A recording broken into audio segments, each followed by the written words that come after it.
तो अब हम लोग चर्चा करेंगे कि ब्रह्म और आत्मा में संबंध क्या है। जैसा अभी तक हमने चर्चा किया कि ब्रह्म और आत्मा दोनों एक ही हैं, लेकिन जब दो शब्द हैं तो इन दो शब्दों में आपस में किस प्रकार से ये संबंधित है। क्या ये दो शब्द किसी एक वस्तु को इंगित करते हैं? There are two different names but referent point is one. क्या स्थिति है कि बस दो नाम हैं, एक ही वस्तुओं के दो भिन्न भिन्न नाम हैं, या वस्तुएं भी अलग अलग हैं, उनका आपस में ये दो ऐसी वस्तुएं हैं जो आपस में संबंधित हैं, इसलिए उनको एक कहा जा रहा है।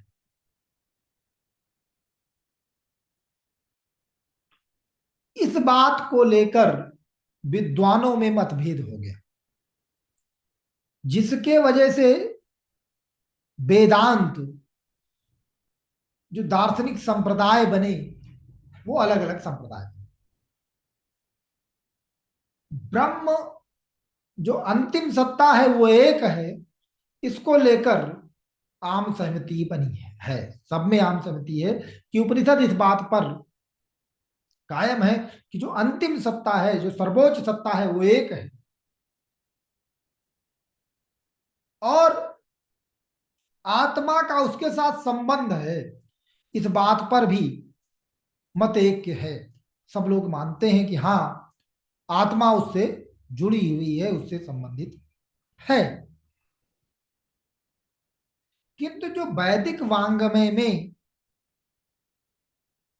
जैसे ऋग्वेद का एक उपनिषद है ऐत्रेय उपनिषद, उसमें एक वाक्य आता है प्रज्ञानम ब्रह्म। इसी तरीके से सामवेद का एक उपनिषद है छांदोग्य उपनिषद, जिसमें तत्वम असि। अथर्ववेद का उपनिषद है मांडूक्य उपनिषद, उसमें अयम आत्मा ब्रह्म। और यजुर्वेद में का जो उपनिषद है बृहद्रण्यक उपनिषद, वहां अहम ब्रह्मास्मि। ये चार महावाक्य माने जाते हैं, और इन चारों महावाक्यों में ब्रह्म और आत्मा के संबंध की चर्चा है। तो ब्रह्म और आत्मा के संबंधों की चर्चा है, तो ये ब्रह्म और आत्मा का संबंध क्या है, ये किस प्रकार से संबंधित हैं, इसी को लेकर विद्वानों में मतभेद है। ये अभिन्न है, तो ये अभिन्नता किस प्रकार की है। जैसे शांकर्य वेदांत जो है, जो शंकराचार्य को लोग मानते हैं, वो मानते हैं कि ब्रह्म और आत्मा के मध्य तादात्म्य संबंध है। मतलब दोनों एक ही है, एक ही सत्ता है, दोनों बस दो नाम हैं, लेकिन सत्ता एक ही है। तो विशिष्टाद्वैत रामानुजाचार्य आत्मा और ब्रह्म के मध्य एक विशेष प्रकार के संबंध की चर्चा करते हैं, जिसे वो अंग अंगी संबंध कहते हैं। जिस प्रकार से एक शरीर का उसके अंगों के साथ संबंध होता है, उसी प्रकार ब्रह्म का और आत्मा का आपस में संबंध है। जबकि शुद्धाद्वैत के पैरोकार वल्लभाचार्य वो ये कहते हैं कि सब कुछ ब्रह्म ही है, जीव अजीव सब कुछ। तो जो कुछ भी अस्तित्ववान है वह सब कुछ ब्रह्म है। और वो ब्रह्म के लिए श्री कृष्ण शब्द का प्रयोग करते हैं। और वो कहते हैं सृष्टि प्रलय ये सब अलग अलग नहीं है, उसको ये एक उपमा द्वारा स्पष्ट करने की कोशिश करते हैं। वो कछुए का उदाहरण देते हैं। वो कहते हैं जिस प्रकार से कछुआ अपने सर को और चारों पैरों को जब चाहता है तो अंदर समेट लेता है, तो ये अंदर समेट लेने को प्रलय कहते हैं। और जब वो बाहर निकाल कर उनको हिलाने लगता है, क्रियाकलाप करने लगता है, तो यह सृष्टि है। तो सृष्टि सदैव रहती है, चाहे व्यक्त रूप में रहे या अव्यक्त रूप में रहे। जिस प्रकार से कछुए का सर और उसके पैर हमेशा अस्तित्व में रहते हैं, वो कभी नहीं रहते हैं ऐसा नहीं है। इसी प्रकार से द्वैत अद्वैत वो कहते हैं ये रिलेशन ऐसा है कि वो अद्वैत भी है और द्वैत भी है।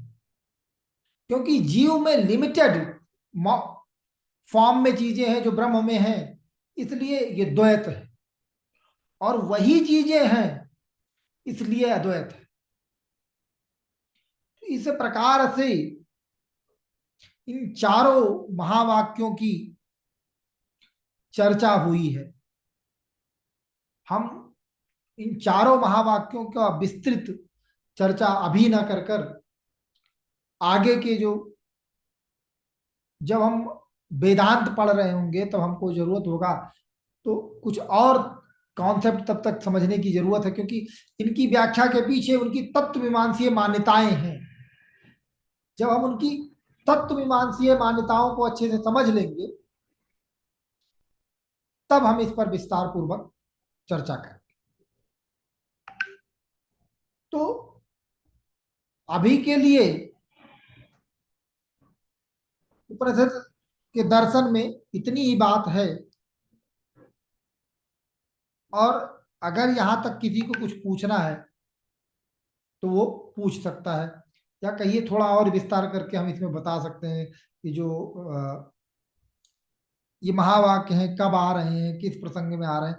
वैसे परीक्षा की दृष्टि से इसे इतना ही समझना जरूरी है कि कौन से महावाक्य किस वेद से संबंधित है, किस उपनिषद से संबंधित है। उपनिषद वाला तो कई बार पूछा जा चुका है। कई बार हो सकता है कि वह उपनिषद किस वेद से संबंधित है वो भी पूछ लेगा। जैसे मान लीजिए ऐत्रेय वाला है प्रज्ञानम ब्रह्म, तो वो ऋग्वेद से है। तत्वमसि जो छांदोग्य उपनिषद का है, तो छांदोग्य उपनिषद चूंकि सामवेद का भाग है तो वो सामवेदीय हो गया। अयम आत्मा ब्रह्म मांडूक्य उपनिषद का पाठ है, और मांडूक्य उपनिषद जो है वो अथर्ववेद का भाग है। अहम ब्रह्मास्मि बृहदारण्यक उपनिषद का है, और यजुर्वेद से संबंधित है बृहदारण्यक उपनिषद, तो वो वहां का भाग है। तो इतना ही है। अब हम जो चार्वाक दर्शन है उसकी चर्चा कर लेते हैं। ये यहां तक है, लेकिन उस चर्चा से पहले हम ये चाहेंगे कि अगर आप लोगों का कुछ प्रश्न वगैरह हो तो आप पूछ लीजिए। हम उस पर जो भी ये चर्चा कर लेते हैं। किसी को कुछ पूछना है?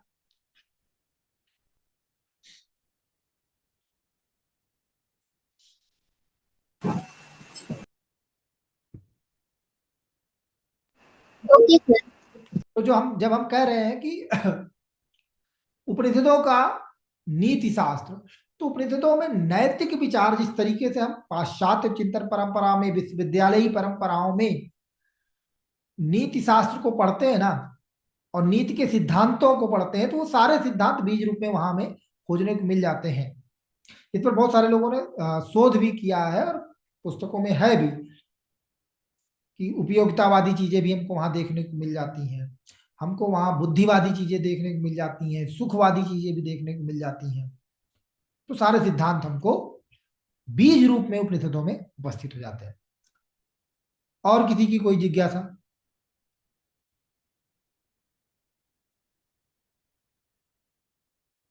और है किसी की कोई जिज्ञासा? सर, काफी के श्लोक बताए थे जिसमें उपनिषद का नाम आ जाता। सर हाँ थोड़ा बोल देते हाँ। तो लिख लेते। अच्छा ठीक है बेटा, अब ऐसे थोड़ा ना हमको उच्चारण में अशुद्धि हो जाएगी, हम ग्रुप में डाल देंगे, ठीक है? जो दसों, जिसमें दसों उपनिषद का नाम आता है ना, हाँ, तो वो उपनिषद हम, ये तो गूगल पे मिल जाएगा। चलो ठीक है, अभी हम क्लास के बाद जो है कॉपी करके ग्रुप में डाल देंगे।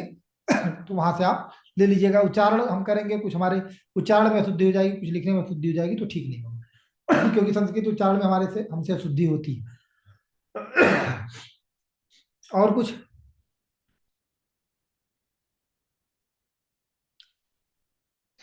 और कुछ पूछना है? तो ये जो उपनिषद से संबंधित अब कोई प्रश्न नहीं है आप लोगों का? तो एक काम कीजिए ना, जैसे जो प्रश्न पूछे गए हैं परीक्षाओं में, उस उन प्रश्नों के कुछ के तो आपने उत्तर याद कर लिए। अगर उसमें कोई जिज्ञासा हो उन प्रश्नों का, तो वो भी पूछ सकते हैं। जैसे मान लिया, दास गुप्ता का नाम सुना है आप में से कितने लोगों ने नाम सुना है? डॉक्टर दास गुप्ता। मेरी आवाज आ रही है?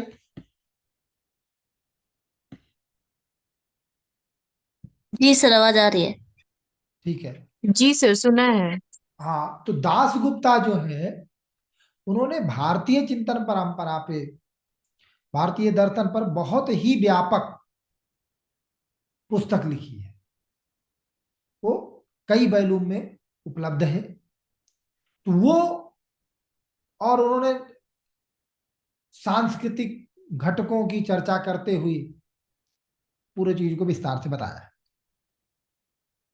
तो वो कहते हैं कि आत्मा और ब्रह्म के बीच तादात्म्य संबंध है, यही उपनिषदों की वास्तविक शिक्षा है। तो हम दास गुप्ता को रिफर क्यों कर रहे हैं? राधा कृष्णन भी इसी तरीके की बात करते हैं। क्योंकि अब जैसे हमने कहा ना कि हम वेदांत के जो विभिन्न संप्रदाय हैं, शंकर हो, रामानुज हो, वल्लभ हो, निम्बार्क हो, मध्व हो, ये जो प्रमुख विचार हैं, इन विचारकों का उपनिषद के अनुसार ब्रह्म और माया के संबंध को देखेंगे, तो जो आधुनिक विचारक हैं, राधा कृष्णन, तिलक, दास गुप्ता, अरविंदो, इन लोगों के विचार भी हमको देखने और जानने चाहिए। इस संदर्भ में ही हमने इसकी चर्चा की। ये जो छांदोग्य उपनिषद है, छांदोग्य उपनिषद में ऋषि आरुणि, उनके पुत्र है श्वेत केतु, जो पुत्र के रूप में ही नहीं बल्कि विद्यार्थी के रूप में भी उपस्थित रहे। तो उन्हीं को वो बताते हैं, ब्रह्म के स्वरूप की चर्चा करते हुए कहते तत्त्वम असि, कि वह ब्रह्म जिसकी हम चर्चा कर रहे हैं वह तुम ही हो। ये पूरी चर्चा के दौरान फिर उसको ये बोध होता है, इस पूरी प्रक्रिया में इसको हम जो चारों महावाक्य हैं उसको इस तरीके से समझ सकते हैं कि प्रज्ञानम ब्रह्म, ब्रह्म जो है वो प्रज्ञा है। जब हम अपने अंदर इसको खोजते हैं, स्व का निरीक्षण प्रारंभ करते हैं, तो हमें ब्रह्म का ज्ञान होता है। तो क्या ज्ञान होता है? कि तत्त्वम असि, वह तत्व, वो जो ब्रह्म है, वो मैं ही हूं। ऐसा कौन बताता है? जब ये निरीक्षण कर रहे हैं, साधना कर रहे हैं, तो गुरु हमको ये इंगित करता है कि जो तुम खोज रहे हो बाहर नहीं हो, वो तुम ही हो। ब्रह्म की जो खोज कर रहे हो वो तुम ही हो। तो उस समय हमको यह एहसास होता, अयम आत्मा ब्रह्म, वह सत्ता, वह ब्रह्म मैं ही हूं। फिर हमें बोध हो जाता है कि हम ब्रह्मास्मि। तो पहले ये पता चलता है कि उसे अंदर खोजना पड़ेगा, और अंदर खोजने पर ही वो मिलेगा, क्योंकि वह मैं ही हूं। और फिर मुझे जब ऐसा तो अच्छा वो मैं ही हूं, फिर साधना के द्वारा उसका हमें बोध हो जाता है कि हम ब्रह्मास्मि। तो यही पूरी यात्रा है, स्व की, स्व से स्वा तक की, स्व से स्वर्ग तक की, यही यात्रा है। तो स्व और स्वर्ग में कोई भेद नहीं है, अभेद है। यही उपनिषदों का मंत्र है। इतनी बात उपनिषदों तक है। इसके बाद अभी हम चारवाक दर्शन की चर्चा कर लेते हैं। तो इसको अभी हम यहीं पर खत्म करते हैं, ठीक है।